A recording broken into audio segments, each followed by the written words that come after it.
প্রিয় বন্ধুরা, আমি তনুশ্রী। আজকে আমি তোমাদেরকে গুড় দিয়ে আমের আচার, যা সবার প্রিয়, আর আম তেল মাখিয়ে মুড়ি খেতে দারুণ লাগে। আর আম তেল দিয়ে যদি তোমরা চাটনি বানাও তো সেটাও খেতে অসাধারণ লাগে। তো আমি সেই দুটি জিনিস কি করে বানাবো সেটা তোমাদের সঙ্গে দেখাচ্ছি। তো দেখো, আমটা কিনে নিয়ে এসেছে আমার কর্তামশাই। তো আমি সেইগুলোকে ভালোভাবে কেটে নিলাম। একটু শাঁস থাকবে, মানে আটিটা হয়ে যাবে সেরকম দেখে নিয়ে আসতে হবে। এবার কেটে নিয়েছি আমি। কেটে নেওয়ার পরে একটা প্লাস্টিকের মধ্যে আমি পেপার দিয়ে আমটাকে মিলে দিচ্ছি লবণ আর হলুদ দিয়ে।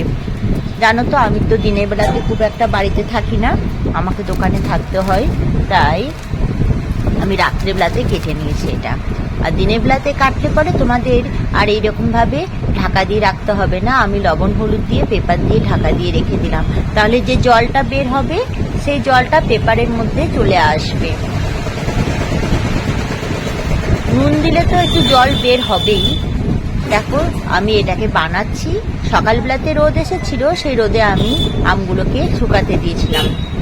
এবার কড়াইয়ে তেল গরম করে নিলাম।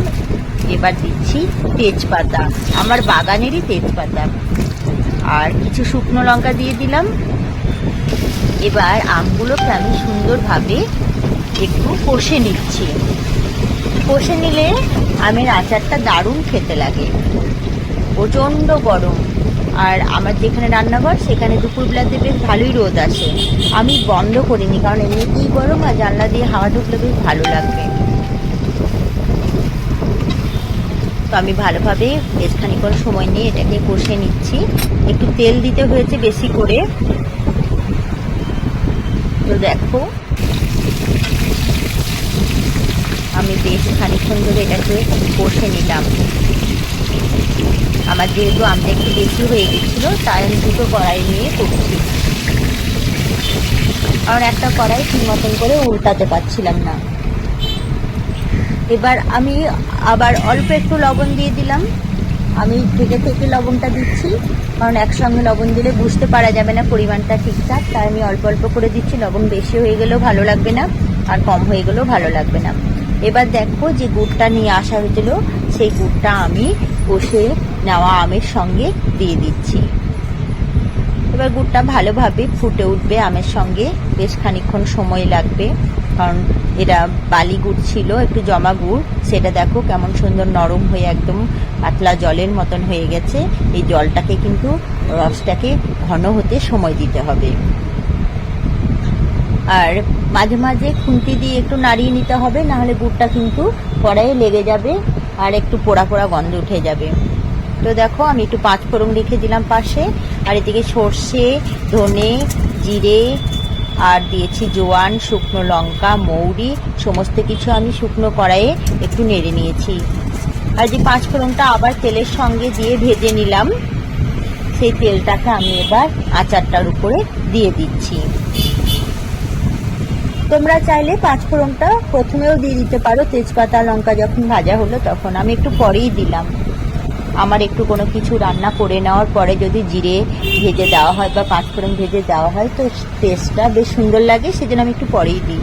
আর এই দেখো, ভেজে রাখা মশলাটা আমি মিক্সিতে গুঁড়ো করে নিয়েছি, আর একটু মশলা গুঁড়ো আমি পাশে রেখে দিলাম আম তেলের জন্য। আর এই দেখো, কিছু আম আমি সরিয়ে রেখে দিয়েছি তেল আম বানাবো বলে। ওই ভেজে রাখা মশলাটা আমি এবার গুড়ের সঙ্গে আর আমের সঙ্গে দিয়ে দিচ্ছি। অনেকক্ষণ ধরে এটা ফুটতে দিতে হবে রসটা ঘন হওয়ার জন্য। দেখো, আমার এখনো হয়নি, এখনো বেশ খানিকক্ষণ সময় লাগবে। আর এই আমটা একটা কাঁচের বাটির মধ্যে দিয়ে আমি ভেজে রাখা মশলা আর কাঁচা লঙ্কা জিরি করে কেটে আমি দিয়ে দিলাম। এই রোদে এটাকে শুকাতে দিতে হবে। প্রতিদিন একটু একটু করে রোদে দিতে হবে, তাহলে ভালো লাগবে। আমের টেস্টটা সুন্দরভাবে তেলের সঙ্গে আসবে। যখন মুড়ি দিয়ে খাবে তখন দারুণ লাগে। অনেকে আবার তো গরম ভাতেও খেতে পছন্দ করে, আবার ঠান্ডা ভাতেও খেতেটা পছন্দ করে। আর এই দেখে দেখো, আমার আমের আচারটা বানানো হচ্ছে। কত সুন্দর দেখো, রসটা মরে এসেছে এবার আস্তে আস্তে, দারুণ হয়েছে।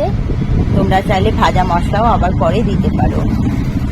তাহলে আমার আমের আচার বানানো আর আম তেল বানানো তোমাদের কেমন লাগলো আমাকে জানিও।